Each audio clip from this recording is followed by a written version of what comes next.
Mr. Speaker, I rise today to recognize Disability Pride Month, celebrated each July to commemorate the Americans with Disabilities Act. It's hard to believe that the ADA will turn 34 years old tomorrow.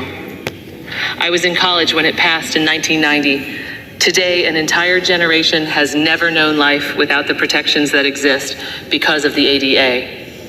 We have come a long way from the days when sidewalk curbs would routinely cause insurmountable challenges for Americans in wheelchairs, and now, when accommodation is the rule, not the exception. As a new member of the differently abled community, I believe it's important not only to celebrate how far we've come, but also to recognize how far we still have to go. The issue of disability rights and accessibility has been one I've worked on closely since my first days in public office. When I served in the Virginia State Senate back in 2015, I worked alongside Connor Cummings, a young Virginian with autism who lived in my district, and his mom, Sharon, to pass Connor's Law, legislation that closed a loophole and extended parental support for severely disabled and special needs children over age 18, giving relief to single parents. I've had the pleasure of welcoming Connor and Sharon to Capitol Hill to testify on the impact of Connor's Law for families like theirs and the need to replicate it in states across the country. The proudest vote I took in the state Senate was in 2018, when we voted finally to expand Medicaid in Virginia. Through this monumental action, we extended affordable health care access to hundreds of thousands of the most vulnerable Virginians, including many of those living with disabilities. That's also why I fought so hard once coming to Congress to successfully protect and expand the Affordable Care Act, including preventing insurance companies from discriminating against people with pre-existing conditions and defending the elimination of lifetime caps on coverage, which would be devastating for families of those with disabilities. In fact, the very first constituent meeting I took when I came to Washington in 2019 was with the Little Lobbyists, a group of families with young children with complex medical needs and disabilities.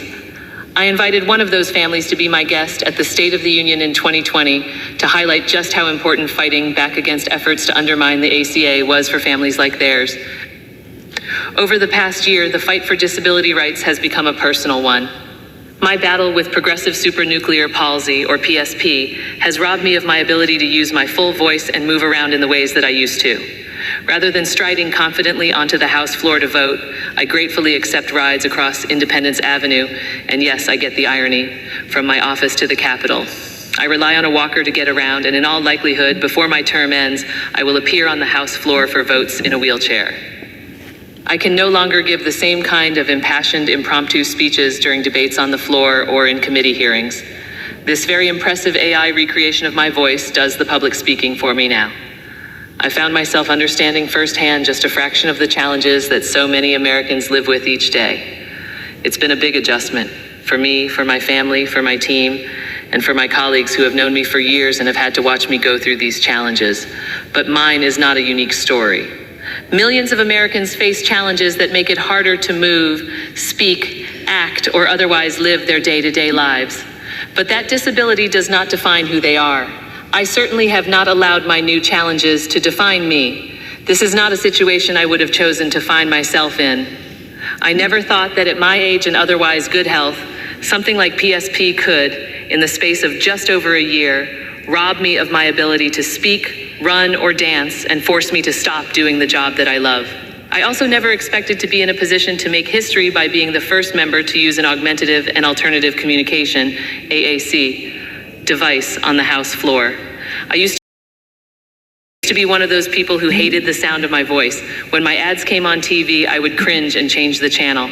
But you truly don't know what you've got till it's gone, because hearing the new AI of my old voice for the first time was music to my ears. It was the most beautiful thing I had ever heard, and I cried tears of joy.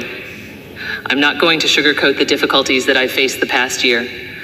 But what has brought me a renewed sense of determination is the opportunity to use this unique platform to try to help others.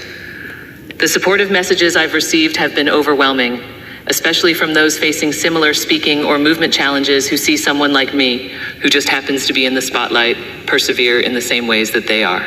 I'm not doing it for praise or admiration, but I do hope that when people see me continuing to do all I can to keep living my life and doing this job I love as best I can, they understand and appreciate the courage, resilience, and spirit that so many Americans of differing abilities demonstrate each and every day. I hope I can be a voice, even an AI voice, for for Americans facing accessibility challenges and other disabilities, because too often people only see us for that disability, and in truth, we are so much more. Mr. Speaker, I ask my colleagues to join me in recognizing this Disability Pride Month and in celebrating the strength and perseverance of the disability community. I yield back. The gentlelady yields back.